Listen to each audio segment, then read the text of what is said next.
të shkollës. Ne kemi një brez të ri i cili reflekton atë, ashtu siç e thash në fillim, reflekton atë që ndodh në shoqërinë shqiptare. Jo, unë them se brezi është çik më keq se shoqëria. Ka humbur sensin, po sepse shiko, e kanë më të ulët filtrin. Do me thënë, në qoftë se kur rritesh ke një lloj filtri, kur je adoleshent këtë filtr nuk e ke fare.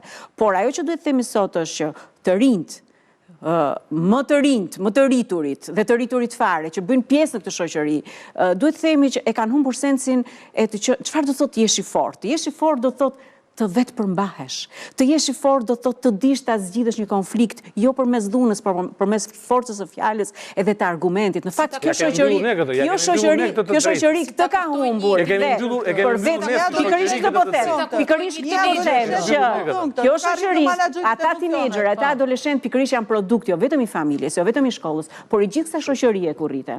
Pra, ne nuk mund të themi e ka fajin familja, ne nuk mund të themi e ka fajin shkolla, janë një sër faktorësh të cilët kanë zgjidhur hallkat e komunikimit me njëri tjetrin. Jo. Kanë humbur hallkat e komunikimit. Çu ta çosh topin jashtë stadiumit. Ore ai që futi fikën ti ka përgjegjësi apo s'ka përgjegjësi? Po si mos ka përgjegjësi? Po në rregull pra, ka pa stadiumi. Gjithsesi, nuk lind një njeri. Ka përgjegjësi psikologu në shkollë, ka përgjegjësi shoqëria sepse ky fëmijë është dhe produkt i shoqërisë, nuk mund të thuash që një fëmijë është vetëm produkt i familjes apo vetëm produkt i mësuesit. Janë një sër faktorësh që formojnë sot. Po edhe shoqëria është produkti që nga fëmijët, rrjeteve sociale. Ajo që ne duhet të themi sot që përveç kësaj është mungesa e komunikimit, nuk është vetëm mungesë komunikimi njerëzore, është mungesë e komunikimit dhe të hallkave përgjegjëse që ndërtojnë dhe mbajnë në këmbë këtë shoqëri, duke filluar që nga për gjithë panelin, të lutem. Ai është në dieni, në konsciencë të plot një adoleshent ose një njeri që sapo ka kaluar adoleshencën, se çfarë do ndodhi pas një veprimi të tillë. E kanë këtë panoramë apo nuk e kanë fare? Sepse deri tani, domethënë, nëse kjo duhet jetë. Mendoj unë që se po flasim dhe ata nuk e kanë të qartë edhe ne po flasim kot. Jo, ata normalisht kush duhet ta bëjë qartë? Të gjithë së bashku, familja ka rolin e vet, shkolla ka rolin e vet, një mësim i veçantë në shkollë, duke marrë psikologu ka rolin e vet. Psikologu ka rolin e vet, por nëse në rast se duke ditur një çfarë do bëj një psikolog me jo një o Marcela, një psikolog me 700 veta. Çfarë do bëj rolin e vet? Nëse shkon te psikologu fillon të bullizohet dhe diskriminohet nga shoqëria. Ne tjetër tema jo. Flasim pak. Duhet apo duhet ta ketë mësimore ose një herë në javë të jetë një lëndë, një temë e hapur. Në rastet një fëmijë adoleshent ka kryen bullizon, diskriminon, plagos. Ka një problem të madh se si ne konceptojmë psikologu në shkollë. Unë mendoj që tek psikologu në shkollë nuk mund të shkojë vetëm një fëmijë problematik. Duhet të shkojnë fëmijët dhe për bisedë normale të nderuar. Një kafe sepse tamam, por një sekond. Nuk dua të flas. Do një kafe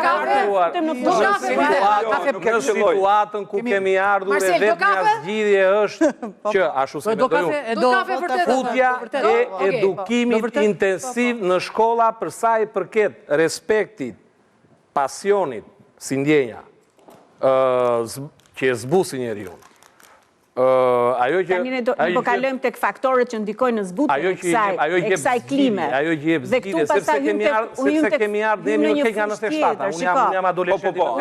Unë mendoj që traumat e 97-s unë mendoj që nëse brezi i ri ka këtë qasje ndaj dhunës është pikërisht sepse te ky brezi i ri mungon edukimi shpirtëror në shkollat tona. Ne kujdesemi vetëm për të edukuar ose për të mësuar dije, por në fakt ne harrojmë që gjëja më e rëndësishme që duhet të formojmë qeshi Klodi se ka shpirtin. Duhet të formojmë shpirtin. Një fëmijë i cili rritet pa pikturë, pa art, pa muzikë, pa dance, pa teatr. Muzikë sa për atë po çfarë muzike? Që 2 vjeç i kanë parë me sytë e mi unë që kërcene e këndoj.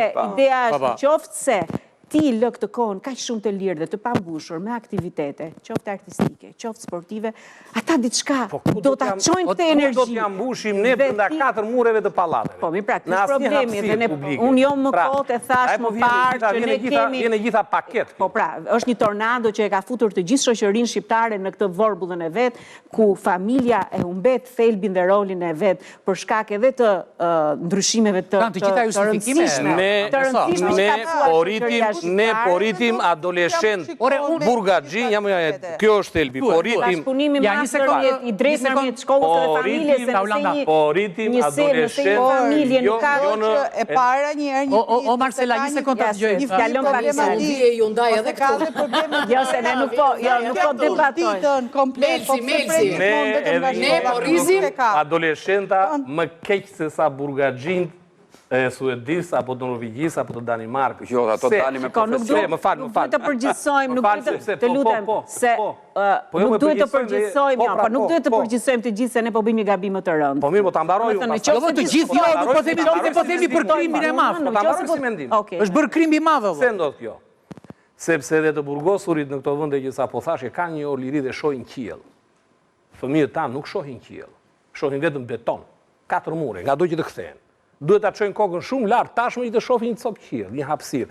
Ajo hapësira, të paktën ju duhet, është ajo hapësirë që jep mundësi vizionit.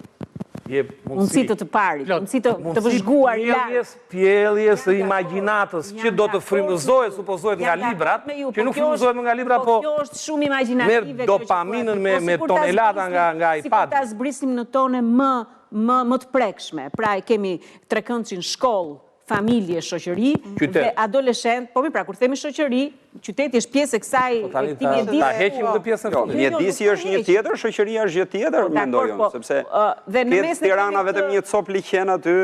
Po s'ka asgjë më. Okej, Klot. Janë të stresuar, janë të mbyllur, nuk kanë vizion.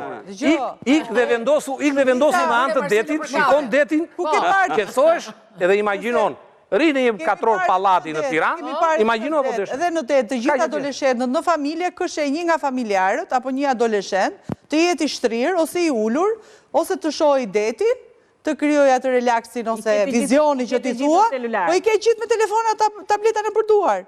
Dhe që kjo nuk shëndron, ha? Jo. Klodi. Tani është faktor, tani nuk po flasim. Ne do të përshtatim me kushtet që ne ofrojnë. E bleu vetë telefonin e mbajtja e. Po ti, babaja ka blerë, familja ka blerë telefonin. Babaja kufizon, është prindja i va do kufizime. Po shoj, po flasim që relativisht shoqëri, edhe kjo, por kjo... Marcel, të lutem. Mos i hedhin telefon, gjë në ushqim. Jo, nuk e hedhin ne, hedhin ata që i fabrikojnë ushqimet. Pra ti beson që kanë dhe një gjë ushqimet. Po, dëgjoj, ideja është këtu që nëse ti shikon, ose unë e shikoj për shembull në supermarketet, gjithë dalin domethënë këto të rinjt me Red Bull, ose marrin këto alkoolet fshehurazi. Dhe që aty domethënë ti thua, nëse një adoleshent 14-15 vjeç si vetëm nga zhurma, le të themi i merr këto dhe del në orë të gjata, le të themi edhe në lagje ku do që shkon, do thotë se në shtëpi diçka nuk shkon, ose është kaq shumë, le themi i lëshuar që as nuk i bjen në mend që ku është ky fëmijë që është 14 vjeç, që vjen në orën 12 apo 1 natës. Pra që aty unë shikoj që tek lagja ku banoj. Dhe them, nga momenti që ai nuk e ka vëmendjen në shtëpi, që do thotë dakord jam prindit iki në punë të shumë. Po pse është na jetin e jemi rritur dhe ne nuk ka vëmendje për fëmijët. Jo, nuk e kanë absolutisht asnjë. Një nga gjërat që mua më ka shokuar para një jave, isha tek Top Tani, ishte një nën dhe djalit që të hante kishte telefonin mund tek syt, po kjo distancë. Dhe kam të filmuar, se kam postuar akoma. Ja fuste ushqime kështu nga hundët. Nga hundët, nga veshët, nuk e di, por ai shikonte telefonin dhe hante. Tani se çfarë hante ai fëmia, ai nuk digjë. Por nëse ajo do i hiqte telefonin, ai nuk digjë se çfarë ha. Domethënë ose nuk do hante fare. Dhe kjo ishte domethënë, edhe unë them, si do rritet ai fëmijë? Ai nuk është as pak prezent. Pra, çka do thotë që nga momenti që ti nuk je prezent? Në formë mekanike. Po, absolutisht. Pra, çfarë pret atëherë? Si mos janë këta të dhunshëm?